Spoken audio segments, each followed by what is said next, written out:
Myra Listen never believed monsters wore expensive I didn't think coats, I'd make it. stepped out of black luxury cars, and You are spoke with the perfectly calm safe softness now. of men who had never been denied anything.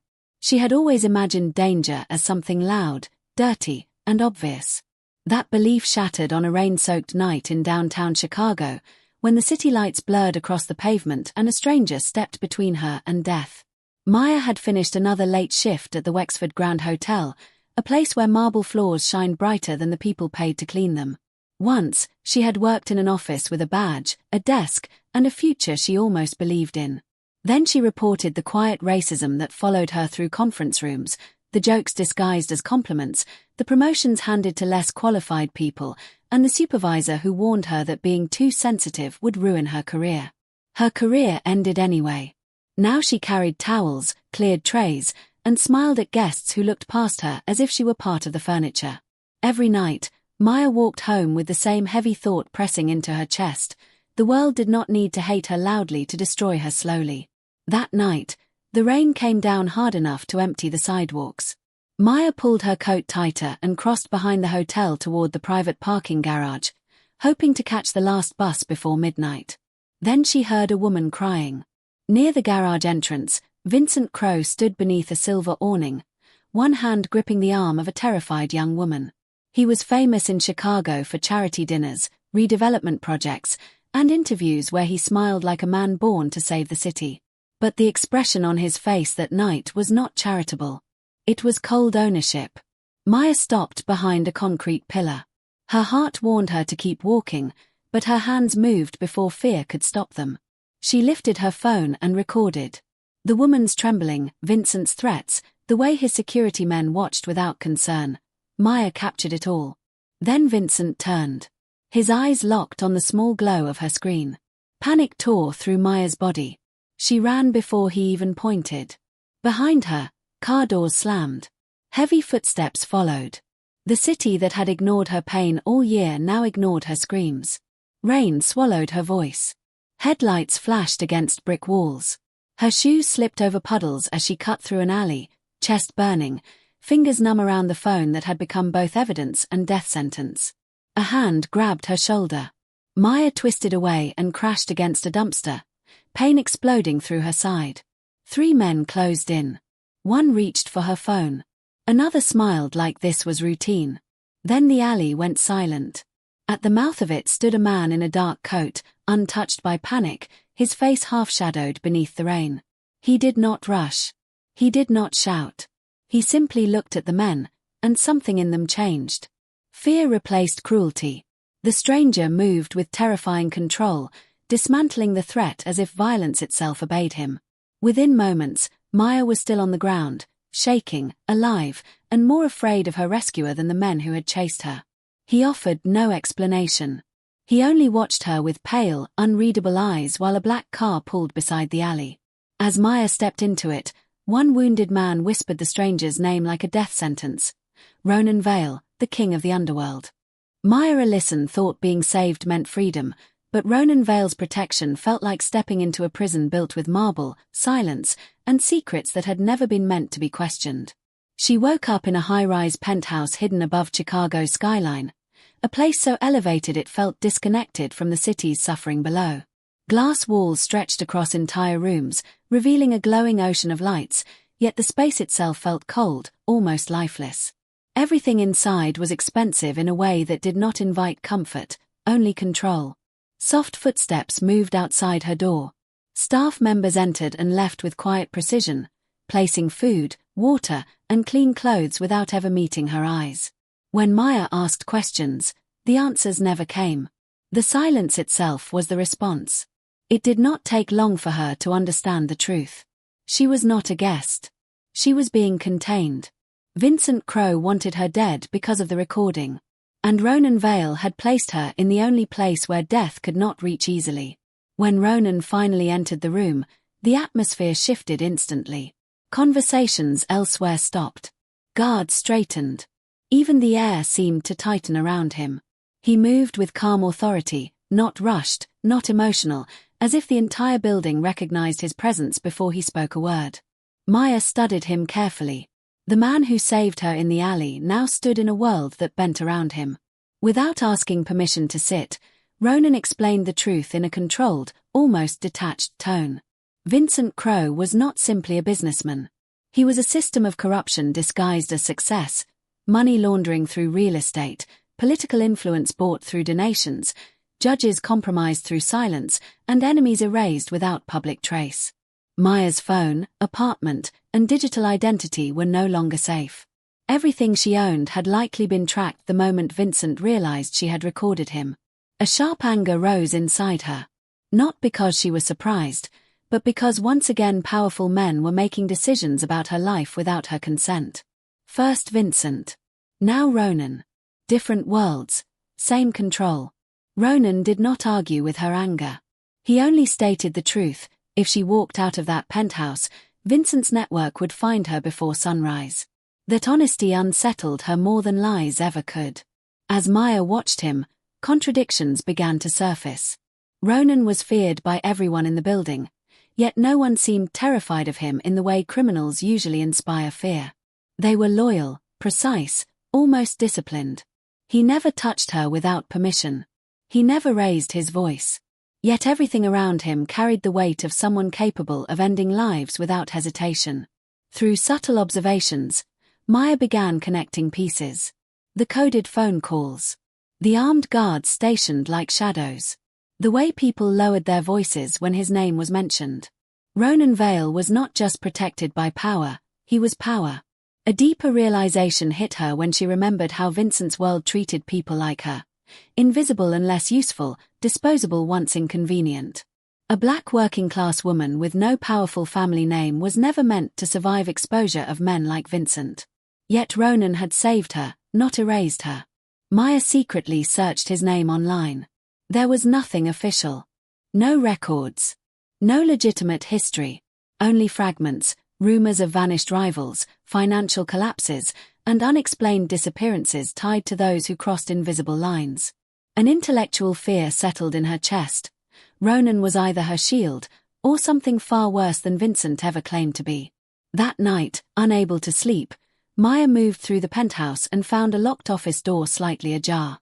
Inside, a wall of pinned photographs waited in silence: Vincent Crowe, judges, police officers, and one image that froze her breath. A photo of herself. Maya stepped closer to the wall, realizing she had not been saved by chance, but chosen long before she ever met Ronan Vale. Maya Ellison expected to find proof that Ronan Vale was a criminal hiding behind a polished mask, but she never expected to find proof that he had been watching her long before the night he saved her life. She stood frozen inside the locked office, the air heavier than anywhere else in the penthouse. The walls were covered in structured chaos, crime maps marked with red ink, financial ledgers pinned beside them, surveillance stills captured from different angles of her life. And at the center of it all was her face, printed from an old hotel security feed. For a moment, nothing made sense. Her mind rejected the idea that her suffering had been observed like data on a board. Every step she had taken in ignorance now felt recorded, analyzed, and stored by a man she did not even know existed at the time. The thought that her rescue might not have been random twisted something inside her. If she had been watched before the alley, then every choice she made might have been closer to selection than coincidence. Ronan Vale found her there. He did not rush in, and he did not react with anger. There was no attempt to hide the room or deny what she was seeing. Instead, he simply closed the door behind him, as if the truth had already been exposed long before she entered. That calmness unsettled Maya more than denial ever could. Ronan explained in a controlled voice that Maya had become relevant weeks earlier, long before Vincent Crowe's attack. She had unknowingly handled financial documents during her hotel work that connected directly to hidden accounts tied to Vincent's operations. Small mistakes, overlooked signatures, and routine clerical access had placed her inside a chain of evidence no one else had noticed. Her old workplace incident, the discrimination complaint she filed, and the sudden termination were not isolated events. They were connected threads. The manager who destroyed her career had been quietly collaborating with Vincent's financial network to eliminate internal exposure risks. Maya felt something crack in her understanding of her past. The humiliation she carried, the job she lost, the way she had been dismissed without protection. All of it had been part of a system designed to erase anyone who came too close to the truth. Ronan admitted something that made the situation even heavier. He had placed people near her after Vincent's organization flagged her as a potential threat. Not to control her, but to ensure she stayed alive long enough to become useful in exposing Vincent's structure. The difference meant nothing to Maya in that moment. Surveillance was still surveillance. Protection still felt like control. Yet beneath the violation, another unsettling truth emerged. If Ronan's eyes had not been on her, she would likely have disappeared already. Vincent did not leave loose ends. The deeper layer of Ronan's identity slowly revealed itself. He was not a traditional savior, nor a man pretending to be righteous. He ruled the underworld with structure inherited from his father, a man who built power through brutality and fear. Ronan had inherited that empire but reshaped it into something governed by rules rather than chaos. Still, the foundation beneath it remained stained. Maya questioned him without softening her thoughts, challenging whether a man who controls violence can ever stand outside of it. Ronan did not defend himself with morality. He simply stated that Vincent Crowe was more dangerous because he hid destruction behind legitimacy, charity events, political influence, and public admiration. Ronan then revealed the scale of Vincent's next move, a development project backed by political funding that would erase entire low-income neighborhoods, replacing them with controlled infrastructure designed to tighten financial and social control over the city. Maya realized her recording was not just evidence of one crime. It was a key that could destabilize an entire system. Ronan also introduced Detective Aaron Pike as a rare honest officer who still operated within the legal system, though even Pike's trust was limited inside Ronan's world. For the first time, Maya's identity shifted internally. She was no longer only a victim of circumstance. She had become a witness holding something powerful enough to shake an empire. Before she could decide what trusting Ronan truly meant, distant alarms shattered the silence of the penthouse, and Ronan's expression hardened as he said Vincent had already found their location. Vincent Crowe's men did not arrive like ordinary criminals. They arrived like a coordinated collapse of order itself, and in that moment, Myra Lisson understood that the safe house was never meant to feel safe forever. The penthouse exploded into controlled chaos. Not chaos without structure, but violence moving with purpose. Glass fractured across distant corridors. Heavy footsteps echoed through reinforced hallways. The calm luxury of the building turned into a battlefield layered with alarms and shifting shadows. Maya saw Ronan veil change. The man who had spoken softly in marble rooms disappeared. In his place stood someone else entirely, still composed, still silent, but now carrying authority that bent every action around him. He did not panic. He did not hesitate. He commanded. His men responded instantly, moving with disciplined precision that revealed years of training and absolute loyalty. They did not scatter. They did not question. They positioned themselves like extensions of his will. Maya was pulled through hidden corridors she had never noticed before. Every turn felt like a calculated decision in a larger design she did not understand. Behind her, the sound of gunfire and breaking structures followed, but Ronan never allowed distance to form between her and his protection. Even when one of his guards was struck and fell behind, Ronan did not abandon the formation. He adjusted it, rerouted movement, and continued forward with the same cold focus. That was the moment Maya realized something unsettling. Ronan did not just survive violence. He organized it. Vincent's attackers were not street criminals. Maya caught glimpses of them during the chaos, men moving with military discipline, tactical positioning, and coordinated communication. Former police officers, private security contractors, people trained to understand systems, not just break them. This was not a street war. It was an infiltration of institutions. During a sudden opening in the escape route, one of Ronan's guards hesitated at a corridor intersection. Maya saw the hidden angle of an incoming attacker first. Without thinking, she shouted a warning that redirected him seconds before impact. The ambush failed. For a brief moment, everything shifted. Ronan looked back at her, not with surprise, but with recognition. She was no longer just someone being carried through danger. She was responding to it. The escape route descended into underground service tunnels beneath the city structure. The air changed there, damp, industrial, and forgotten. This was a different layer of Chicago, one built beneath its polished surface. Ronan gave orders through a secure channel, and Maya heard fragments of control she never expected. Traffic systems were rerouted. Surveillance cameras were overridden. City movement patterns shifted subtly in response to his commands. It was not just criminal influence, it was infrastructure-level control. A disturbing realization settled in Maya's mind. Ronan did not only operate in the shadows of the city. He influenced the systems that defined its light. They emerged into a private venue known as the Black Saint, a club that disguised itself as luxury but functioned as something far more complex. Music, dim lighting, and elegance covered something deeper. Power negotiations happening in silence. Inside, Maya saw judges who had once ignored her kind of suffering. Politicians who had spoken about justice on television. CEOs who controlled industries. And criminals who never needed to hide here. In public, many of them had treated women like Maya as invisible.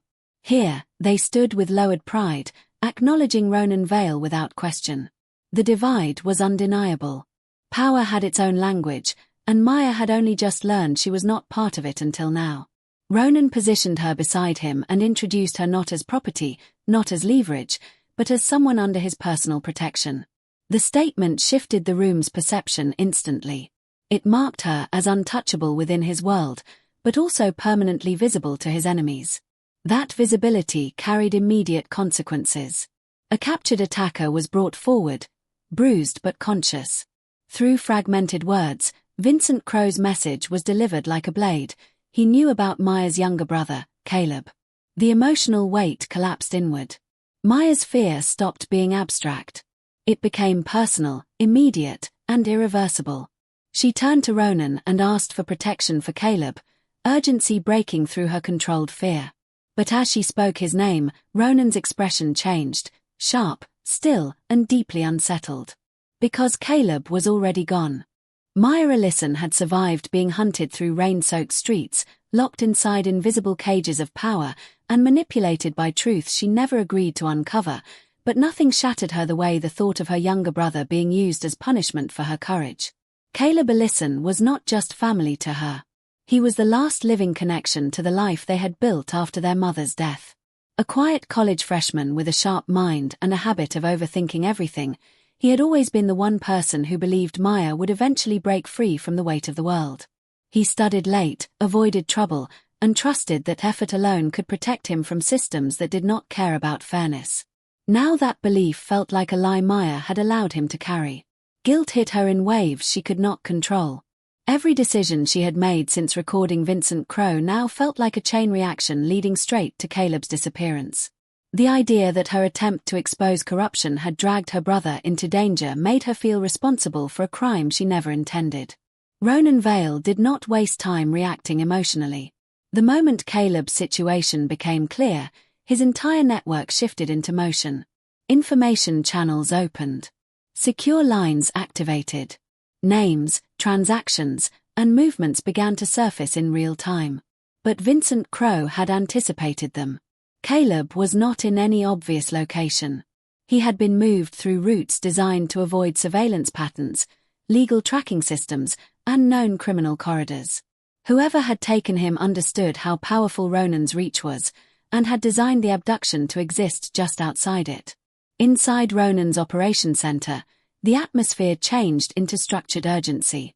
Screens displayed financial flows, security rotations, and political connections tied to Vincent's empire. It was not chaos, it was precision warfare. Maya stood at the edge of it, watching men decide her brother's fate in numbers and maps. Something inside her rejected the helplessness of it. She stepped forward, refusing to remain silent in a room where decisions about her life were being made without her input. Ronan noticed. Instead of pushing her out, he allowed her closer to the planning table. It was not kindness. It was acknowledgement. A shift in trust that suggested he believed her mind might still hold pieces of the puzzle. That moment changed something between them. Maya's memory resurfaced unexpectedly. A detail from her hotel job, Vincent Crowe once casually mentioning a charity warehouse used for youth outreach programs. At the time, it had meant nothing. Now it felt like a misplaced key. Ronan's analysts confirmed the warehouse existed, but the ownership was buried under multiple shell companies tied directly to Vincent's financial network. The truth behind it was heavier than Maya expected. The charity system was not philanthropy, it was infrastructure.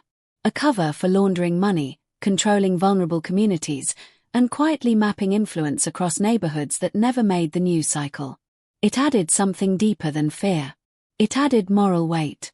This was not just about one video anymore. It was about a system designed to erase people like her and Caleb before they could ever be believed. Ronan warned that moving on the warehouse would not be a clean operation. It would trigger open war with Vincent Crowe, collapsing the fragile balance between hidden powers in the city. Maya understood without needing explanation. Ronan's world had rules. Vincent's world had none. When they moved, Maya refused to stay behind. Caleb would not trust strangers in a moment of fear. She insisted on going, not as a victim, but as the only person who could reach him emotionally. Inside the warehouse, the air felt wrong, too quiet, too staged. Signs of recent presence confirmed Caleb had been there, but the space was already empty. They were too late by minutes. On the cold floor, Ronan found a message designed with surgical cruelty. Vincent was not just hiding Caleb. He was negotiating with him. The demand was simple. Maya's video in exchange for her brother's life and her silence forever. Maya stood frozen as the weight of the choice crushed everything else, truth or family, justice or survival. Her hand slowly moved toward the hidden flash drive containing the evidence.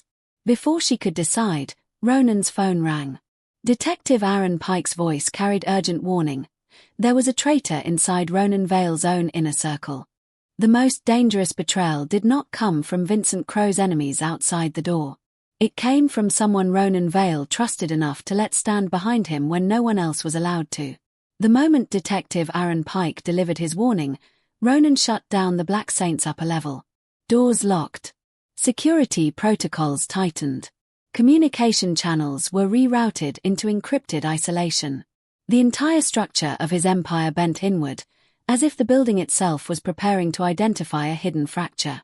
Suspicion spread faster than information. Men who had once moved freely now avoided eye contact. Every whisper carried weight. Every movement felt like evidence. Ronan Vale's world, which had always functioned through control, was now being eroded by doubt. Maya Ellison watched it all unfold with a growing realization that unsettled her more than violence ever had. Ronan did not fear enemies in the open. He feared the absence of certainty. Power, she understood, did not protect him from betrayal. It only made betrayal more precise. For the first time, she saw something behind his control. Not weakness exactly, but isolation. A man surrounded by loyalty that could collapse in a single mistake. Everyone obeyed him. Almost no one could truly be trusted. Detective Pike arrived through a secured entrance, bruised from pressure in his own system but still standing. His voice carried urgency as he explained what he had uncovered. Vincent Crowe had received information that only someone inside Ronan's inner circle could have accessed. Not hacked. Not intercepted. Directly leaked. The list of possible traitors was short, and that made it worse. Marcus Bell, Ronan's strategic advisor, who managed financial routes and operational decisions. Declan Vale, Ronan's cousin, tied to the family legacy and old resentments. And Celeste Monroe, the elegant club owner who had helped raise Ronan after his father's death. Celeste's presence changed the air immediately. She was calm when she arrived. Composed. The kind of woman who never looked out of place in rooms built for power. Her history with Ronan made her untouchable in perception. She had shaped parts of his world, protected him in his early years, and understood systems others never saw. But Maya noticed something else. Celeste's gaze lingered on her with quiet resentment, not anger, but calculation. As if Maya was an unpredictable variable in a system Celeste had spent years stabilizing. Celeste did not need Vincent Crowe to understand danger. She believed Maya was the danger. A disruption that could push Ronan into open war, exposing everything Celeste had worked to contain. Her motive was not loyalty to Vincent. It was fear of collapse. While others spoke, Maya quietly began noticing inconsistencies in Celeste's account of the safe house attack. Timing gaps. Security access discrepancies. A missing authorization key that should not have left the system without internal clearance. Instead of confronting her directly, Maya gathered fragments, staff movement logs, door access records, and overlapping surveillance blind spots. For the first time, she was not reacting to danger. She was mapping it. Ronan noticed her silence. More importantly, he did not stop her. That shift mattered. The revelation came without ceremony. Celeste had provided Vincent with the safe house location. Not out of cruelty, but out of conviction that removing Maya would restore balance before Ronan lost control of his empire. Ronan's reaction was restrained, but something inside him fractured quietly. Celeste had been more than an ally. She had been one of the last emotional anchors connecting him to a past before power hardened everything. Celeste did not deny it. Instead, she revealed the final truth. Vincent was holding Caleb at an abandoned courthouse, a place once used for corrupt deals hidden beneath legal history. And Vincent's endgame was already in motion. He would force Maya to go on camera, discredit her testimony, and frame Ronan Vale as the architect of everything. In that moment, the war stopped being about survival. It became about rewriting truth itself. Before Ronan could decide Celeste's fate, every screen in the Black Saint flickered. Vincent Crowe had already gone live. Caleb appeared on the broadcast, tied to a chair inside the abandoned courthouse. The abandoned courthouse stood like a decayed monument to justice, its cracked stone facade holding memories of verdicts that had once decided the fate of people who believed the system would protect them. Vincent Crowe chose it for a reason. He wanted Maya Ellison to understand a brutal truth. In his world, justice had always been negotiable. Inside the Black Saint, tension tightened into controlled silence as Maya, Ronan Vale, Detective Aaron Pike, and Ronan's loyal men prepared for what everyone already understood was not a rescue. It was a staged collapse waiting to happen. Ronan ordered Maya to stay behind. But Maya no longer moved like someone waiting to be saved. She understood Vincent's logic now. He needed her alive to complete the performance. Without her presence, his plan to control the narrative would fail. So she made her choice. She stepped forward anyway. It was not recklessness. It was controlled courage shaped by everything she had already survived. The woman who once ran through rain-soaked alleys now walked toward danger with awareness instead of panic. Her fear existed, but it no longer ruled her. The courthouse exterior was surrounded by layers of Vincent's control, hidden shooters positioned like punctuation marks, cameras feeding live angles to unknown viewers, and falsified evidence ready to be released the moment the narrative needed adjustment. Vincent was not just planning a crime. He was engineering a story. Inside, the structure felt hollow. Broken benches lined the courtroom like abandoned judgment seats. Dust-covered portraits of judges who once represented fairness but now looked like silent witnesses to corruption. Maya moved through it with Ronan and his men, each step carrying the weight of inevitability. Then she saw Caleb. He was alive, but restrained, guarded by armed men positioned too precisely to be improvised. Relief hit Maya so sharply it almost became pain. He was here, but only temporarily. Vincent Crowe appeared without urgency, as if time itself was under his ownership. His presence carried polish and confidence, the kind built from wealth, influence, and the certainty that consequences could always be redirected. He did not need to shout. He only needed to speak. Vincent targeted Maya first, not physically, but psychologically. He reminded her of patterns she had lived through her entire life, how people like her were dismissed, how truth was ignored when spoken without power, how institutions were designed to question her before believing her. For a moment, the courthouse seemed to echo those truths back at her. A lifetime of being unheard pressed inward. But something inside Maya refused to collapse this time. That refusal became the shift. Ronan arrived through a secondary entry point, but Vincent had anticipated him. The confrontation was structured like a trap layered within another trap. Detective Pike attempted to move in coordination with law enforcement backup, but the plan fractured when he was struck during the escalation, forcing the legal channel into chaos. In the confusion, Maya activated a hidden recording device Ronan had given her earlier. Its small light flickered unnoticed beneath the tension. Vincent spoke freely for a moment too long. Just enough. Not enough to notice he had already lost control of the narrative he believed he owned. Ronan made a decision that surprised even Maya. He did not eliminate Vincent when the opportunity appeared. Instead, he held back, not out of mercy for Vincent, but out of trust in Maya's need for truth over silence. That restraint changed everything between them. Caleb was freed in the chaos, but Vincent triggered his final contingency. The courthouse began to destabilize, fire, structural collapse, or controlled destruction spreading through its bones. Escape became immediate necessity. As they pushed toward exits, Maya saw Ronan move differently. Not strategically. Not like a commander. Like someone who had stopped calculating risk. Like someone protecting something personal. The realization settled into her as the building began to fall apart around them. Maya and Caleb reached the outer steps as sirens approached in the distance. Behind them, Ronan Vale turned back into the burning courthouse alone, disappearing into collapsing stone and rising flames as he moved toward Vincent Crowe one final time. Maya Ellison had escaped the collapsing courthouse with her brother alive beside her, but the man who had pulled her out of darkness more than once was still inside a burning structure that was swallowing its own history. Outside, chaos unfolded in controlled waves. Emergency sirens cut through the night air as firelight painted the sky above Chicago in unstable orange and black. Caleb stood trembling beside her, finally free, but Maya's attention did not settle on safety. It stayed fixed on the ruins behind her. Something inside her refused to accept that Ronan Vale might not return. Behind them, Detective Aaron Pike, injured but conscious, ensured the final chain of evidence was moving beyond reach of corruption. The recording Maya had captured, combined with Vincent Crowe's own forced admissions, spread through secure channels into federal systems and trusted media networks.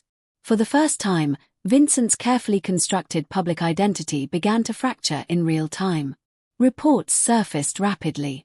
Financial trails were exposed. Bribery networks collapsed under visibility. The illusion of legitimacy that had protected Vincent Crowe for years disintegrated under evidence that could no longer be buried. Inside the courthouse, Ronan Vale moved through smoke and falling debris, not as a strategist anymore, but as someone walking through the consequences of every choice that had built his life. Vincent was no longer untouchable. He was exposed, cornered, and stripped of the advantage he had always relied on. Their final confrontation was quiet compared to everything that had led to it. Vincent spoke of power as ownership. Ronan listened without interruption. For the first time, Vincent's voice carried something closer to fear than control. Ronan had the opportunity to end him. One decision. One act that would erase everything Vincent Crowe had done. But he did not. Instead, he stepped back. It was not mercy. It was rejection of the cycle that had shaped his entire existence. For years, power in Ronan's world had meant deciding who disappeared. But standing in the collapse of the courthouse, something changed. Power no longer meant destruction.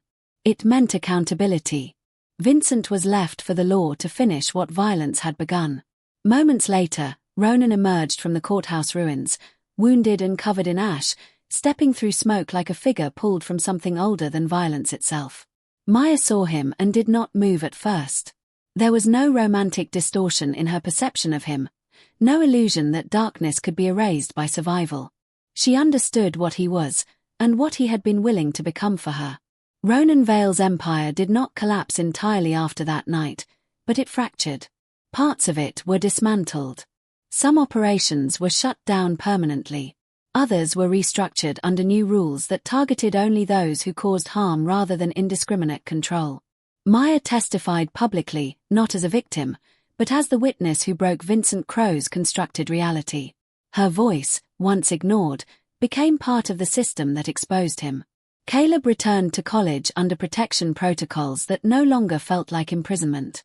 Maya began rebuilding her life through legal settlements tied to Vincent's shell companies and corporate violations, reclaiming stability she had once been denied. Ronan and Maya did not become a simplified ending. They remained complicated, separated by worlds they could not fully merge. Yet Ronan made one final decision that completed his transformation. He gave Detective Pike access to deeper parts of his network, enough to dismantle remaining corrupt systems inside the city, even though it weakened his control permanently. Maya chose her own path after that. Not guided. Not protected. Chosen. Ronan watched from a distance as she walked forward without looking back, understanding that not all darkness disappears, and not all light requires forgiveness to exist beside it. For the first time in his life, the man who once ruled through fear wanted something that fear could never create. Weeks later, Maya received a black envelope with no return address. Inside was a photograph of Ronan Vale standing beside a woman she had never seen before. On the back, 5 words were written. Vincent was never the king.